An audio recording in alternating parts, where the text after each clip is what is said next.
ಜಯಪ್ರಕಾಶ್ ಇಲ್ಲಿ ವಿಷಯ ಇರೋದು ಬಹಳ ಸ್ಪಷ್ಟವಾಗಿದೆ. ಹೇಳಿ. ನಮಗ್ ಕೊಟ್ಟಿದ್ರು, ಇನ್ನೊಬ್ರು ಕೊಟ್ಟಿದ್ರು, ಅದೆಲ್ಲ ಬೇಡ. ಸಿದ್ದರಾಮಯ್ಯ ತಗೊಂಡಿದ್ದಾರೆ 14.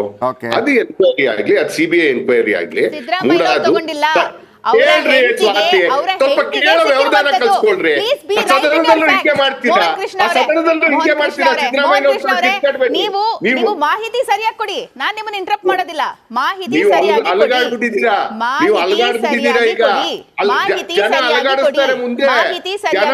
ಸಿದ್ದರಾಮಯ್ಯನವರ ಪತ್ನಿಯವರಿಗೆ ಬಂದಿರುವಂತಹ ಸೈಟು, ಅದು ಕೂಡ ಈ ಮುಂಚೆ ಡೆವಲಪ್ಮೆಂಟ್ ಅಥಾರಿಟಿ ಕಾನ್ಫಿಸ್ಕೇಟ್ ಮಾಡಿಕೊಂಡಿರುವಂತಹ ಜಾಗವನ್ನ ಅವರು ವಾಪಸ್ ಕೊಟ್ಟಿರುವಂತದ್ದು. ಇಲ್ಲ, ಅವರು ವಕ್ತಾರೆ, ಹೊಸ ವಕ್ತಾರೆ, ಇಲ್ಲ ಅವರು ಕೂಡ ಹೊಸ ವಕ್ತಾರೆ, ತಮ್ಮ ಸಾಮರ್ಥ್ಯವನ್ನು ಅವರು ಕೂಡ ತೋರಿಸ್ಬೇಕಲ್ಲ. ಹೇಳಿ. ನಾನು ಪಕ್ಷಭೇದವಾಗಿ ನಾನು ಹೇಳ್ತಾ ಇದ್ದೀನಿ. ಯಾರಿಗೆ ಸಿಕ್ಕಿದ್ರೆ ಸಿಕ್ಕಿರ್ಲಿ ಬಿಡಿ, ಅವ್ರದ್ದು ಆಗ್ಲಿ. ವಿಜಯೇಂದ್ರ ಹೇಳಿದ್ರು, ರಾಜ್ಯಾಧ್ಯಕ್ಷರು ಏನ್ ಹೇಳಿದ್ರು, ನಮ್ಮ ಅಪ್ಪ ಜೈಲಿಗೆ ಹೋದ್ರು ಪರವಾಗಿಲ್ಲ, ಅಕಸ್ಮಾತ್ ಆಗಿ ಇದ್ರಲ್ಲಿ ತಪ್ಪಾಗಿದ್ರೆ ಅಂತ ಹೇಳಿದ್ರು. ಅಷ್ಟು ಧೈರ್ಯ ಅಲ್ಲಿ ಕುಮಾರಸ್ವಾಮಿ ಪ್ರಾಬ್ಲಮ್ ಇದ್ದದ್ದು, ಅದು ಪ್ರಾಬ್ಲಮ್ ಕುಮಾರಸ್ವಾಮಿಗೆ ಪ್ರಾಬ್ಲಮ್ ಇದ್ದದ್ದು, ವಿಜಯೇಂದ್ರಗೆ ಪ್ರಾಬ್ಲಮ್ ಇರಲಿಲ್ಲ. ಅವ್ರ ಅಪ್ಪಂದಿರ್ಲಿಲ್ಲ ಅಲ್ಲಿ, ಕುಮಾರಸ್ವಾಮಿ ಅವರ ಅಪ್ಪಂದಿತ್ತು, ಅದು ಪ್ರಾಬ್ಲಮ್. ಈಗ ನೋಡಿ, ಒಂದ್ ಹೇಳ್ತೀನಿ ಕೇಳಿ. ಉಪ್ಪು ತಿಂದವ್ ನೀರ್ ಕುಡಿಲೇಬೇಕು, ಯಾವತ್ತಿದ್ರು ಕುಡಿಬೇಕು. ಇವತ್ತಲ್ಲ ನಾಳೆ ಕುಡಿತಾರೆ. ಹಾಗಿದ್ರೆ ಸಿದ್ದರಾಮಯ್ಯನವರು ರೀಡೂ ಮಾಡ್ದಾಗ ಸಿಗಾಕೊಳ್ಳಿಲ್ಲ, ರೀಡೂ ಅನ್ಬಿಟ್ರು. ಡಿನೋಟಿಫಿಕೇಶನ್ 900 crores ರೀಡು ಅಂತ ತಪ್ಪಿಸ್ಕೊಂಡ್ರು. ಜನ ಇವತ್ತು ಅವ್ರನ್ನ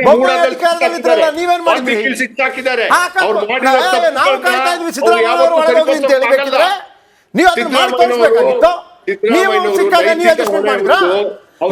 ಮಾಡಿರೋ ಬಿಜೆಪಿ ಅವರು, ನೀವು ಬಿಜೆಪಿ ಅವರು ಸಿದ್ದರಾಮಯ್ಯ ಜೊತೆ ಅಡ್ಜಸ್ಟ್ಮೆಂಟ್ ಮಾಡಿದ್ರಾ? ಯಾಕೆ ಮಾಡಿಲ್ಲ ನೀವು ತನಿಖೆ? ಯಾಕೆ ಮಾಡಿಲ್ಲ ರೀಡು ತನಿಖೆ? ತನಿಖೆ ರೀಡು ತನಿಖೆ ಆಗೋದಿಲ್ಲ. ಅದು ಲೀಗಲಿ ಅವರು ಚೆನ್ನಾಗಿ ಮ್ಯಾನೇಜ್ ಮಾಡಿ ಒಳಗಡೆ ಹೊಂದಾಣಿಕೆ ರಾಜಕೀಯ ಮಾಡ್ಕೊಂಡಿದ್ದೀರಾ, ಎಲ್ಲಾ ಸೈಟ್ ಗಳನ್ನ ಹಂಚ್ಕೊಂಡಿದ್ದೀರಾ. ಅಲ್ಲಿ ಮೂರಲ್ಲಿ ಪ್ರಭಾವ ಇಲ್ಲದೆ ಯಾರು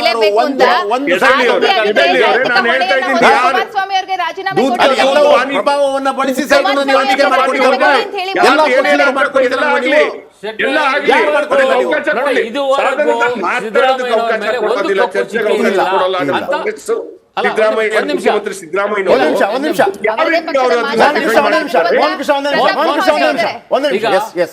ಸಿದ್ದರಾಮಯ್ಯನವರ ಬಗ್ಗೆ ಇದುವರೆಗೂ ಒಂದು ಕಪ್ಪು ಚುಕ್ಕೆ ಕೂಡ ಇರಲಿಲ್ಲ.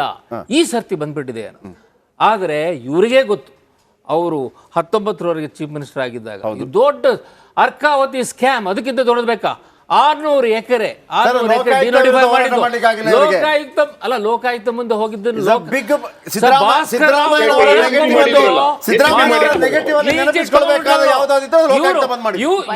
ಫೈಟ್ ಮಾಡಲಿಲ್ಲ.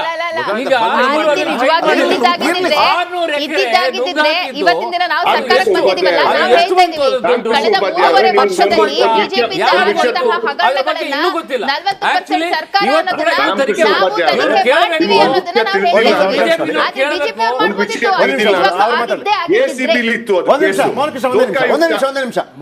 ಅವರೇ, ನೀವು ಬುಡದಿಂದ ಶುರು ಮಾಡಿ ಅಲ್ಲಿ ಅಲ್ಲಿ ಅಲ್ಲಿ ಅರ್ಕಾವತಿಯಲ್ಲಿ ಏನಾಗಿದೆ ಹುಡುಕಿ. ಫಸ್ಟ್ 600 ಎಕರೆ, ಅದು it is not a small thing.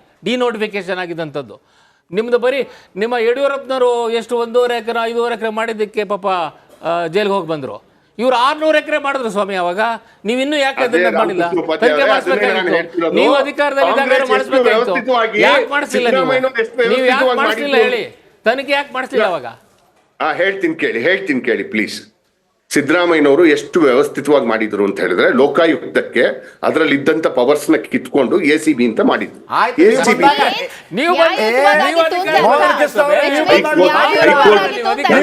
ಮಾತಾಡೋದಕ್ಕೆ ಅವಕಾಶ ಕೊಡಿ. ಉತ್ತರ ಹೇಳಕ್ ಬೇಡ್ವಾ? ಅಲ್ಲ, ಉತ್ತರ ಕೊಡಕ್ ಬೇಡ್ವಾ? ACB ನಿಂತಿದ್ದು ಲೋಕಾಯುಕ್ತಕ್ಕೆ ಹೋಯ್ತು. ಲೋಕಾಯುಕ್ತಕ್ಕೆ ಪವರ್ಸ್ ಕೊಟ್ಟಿದ್ದು ನಾ ಹೇಳಿ. ಲೋಕಾಯುಕ್ತದಲ್ಲಿ ಬೊಮ್ಮಾಯಿ ಅವರು ಮುಖ್ಯಮಂತ್ರಿ ಆಗಿದ್ದಾಗ ಅದನ್ನ ಪವರ್ಸ್ ಮತ್ತೆ ವಾಪಸ್ ಹೈಕೋರ್ಟ್ ಆದೇಶ ನೀಡಿದಾಗ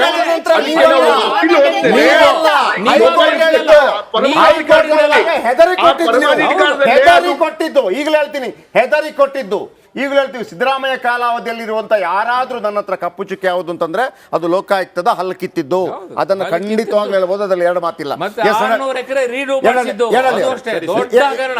ಎರಡಲ್ಲಿ. ಸಮಸ್ಯೆ- ಎಲ್ಲರೂ ಸಮಸ್ಯೆ ಸಿಕ್ಕಾಕೋತಾರೆ ಅನ್ನೋ ಇದ್ದಿದ್ರೆ ಕಾರಣಕ್ಕಾಗಿ ಇದಾಗ್ತಾ ಇದೆ. ನೋಡಿ, ಮೂರುವರೆ ವರ್ಷ 3 ಆಯ್ತು, ಪಾಯಿಂಟ್, ಒಂದಲ್ಲ ಎರಡಲ್ಲ. ಒಂದು ನಿಮಿಷ, 3 ಪಾಯಿಂಟ್ ಬರುತ್ತೆ. ಒಂದು, ತನ್ನ ಕ್ಷೇತ್ರ ವ್ಯಾಪ್ತಿಯಲ್ಲಿ ತನ್ನ ಕ್ಯಾಡರ್ ಇಟ್ಕೊಂಡು ನಾನು ಯಾಕೆ ವಿಜೇಂದ್ರಗೆ ಪಟ್ಟ ಕಟ್ಟಲಿ, ನಂಬರ್ 1. ಅದೇ ಕಾರಣಕ್ಕಾಗಿ ಆ ಕಡೆಯಿಂದ ಯತ್ನಾಳ್ ಅವರು ಮತ್ತು ಸತೀಶ್ ಜಾರಕಿಹೊಳಿ, ರಮೇಶ್ ಜಾರಕಿಹೊಳಿ ನಾವಿಲ್ಲ, ನಾವು ಬೇರೆ ಮಾಡ್ತೀವಿ, ಏನೋ ಅವರು ಬೇರೆ ಬೇರೆ ಪಾದಯಾತ್ರೆ ಮಾಡ್ತೀವಿ ಆ ವಿಚಾರಕ್ಕೆ ಅಂತ. ಇನ್ನೊಂದು ಕಡೆ ನನ್ನ ಕ್ಷೇತ್ರ ವ್ಯಾಪ್ತಿಯಲ್ಲಿ ಯಾರು ಕೊಡಲಿ. ಇನ್ನೊಂದು ಮಾತು ಕೇಳಿ ಬರ್ತಾ ಇರೋದು, ಡಿ ಕೆ ಶಿವಕುಮಾರ್ ಅವರನ್ನ ಮುಖ್ಯಮಂತ್ರಿ ಮಾಡೋದಕ್ಕೆ ವಿಜೇಂದ್ರ ಪಾದಯಾತ್ರೆ ಮಾಡ್ತಾ ಇದ್ದಾರೆ ಅಂತೇಳಿ. ಇದರ ಬಗ್ಗೆ ಒಂದು ಕ್ಲಾರಿಟಿ ಕೊಡೋದಿಲ್ಲ. ಅವರವರ ದೃಷ್ಟಿಕೋನದಲ್ಲಿ ಅವರವರು ಮಾತಾಡ್ತಾ ಹೋಗ್ತಾ ಇದ್ದಾರೆ.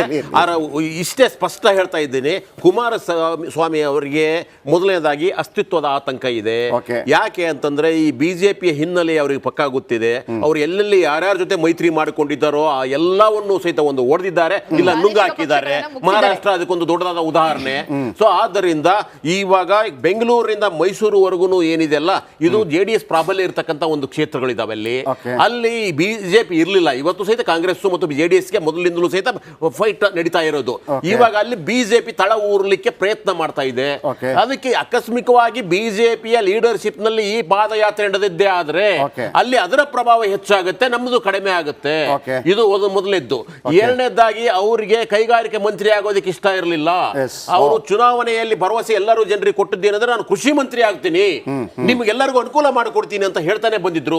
ಕೃಷಿ ಮಂತ್ರಿ ಆಗಬೇಕಂದ್ರೆ ಉದ್ದೇಶಪೂರ್ವಕವಾಗಿ ಕೃಷಿ ಮಂತ್ರಿ ಸಚಿವರನ್ನಾಗಿ ಮಾಡಲಿಲ್ಲ. ಅವರನ್ನ ಕೈಗಾರಿಕೆ ಮತ್ತು ಉಕ್ಕು ಸಚಿವಾಲಯಕ್ಕೆ ಯಾಕೆ ಹಾಕಿದ್ರು?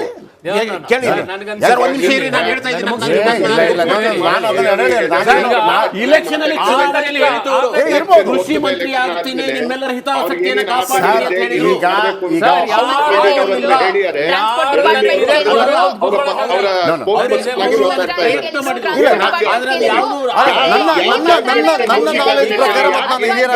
ನಾನು ಒಂದು ನಿಮಿಷಮ್ಮ, ಹಿರಿಯರ ಹತ್ರ ನಾನು ರಾಮಕೃಷ್ಣ ಉಪಾಧ್ಯಾಯ ಹತ್ರ ಹೇಳೋದು, ಕೃಷಿ ಮಂತ್ರಿಗಿಂತಲೂ ಒಬ್ಬ ರಾಜಕಾರಣಿಯಾಗಿ ನಾನು ಹೇಳ್ತಿರೋದು ಅಂದ್ರೆ ಪ್ರಬಲವಾದ ಕಥೆ ಸಿಕ್ಕಿದೆ ಅವರಿಗೆ. ಅದಕ್ಕಿಂತ ಪ್ರಬಲವಾದಂತ ಕಥೆ ಸಿಕ್ಕಿದೆ.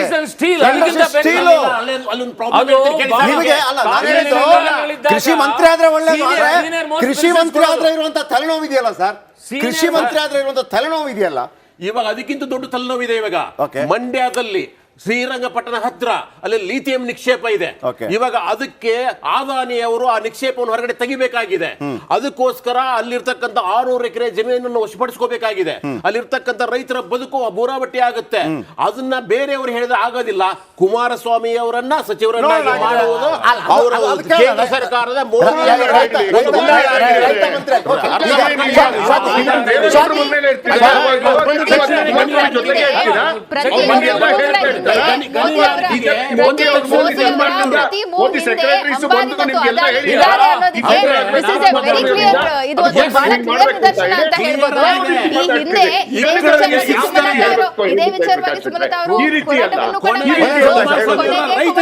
ಮಾಡ್ತಾರೆ ನೋಡಿ ಇವರು.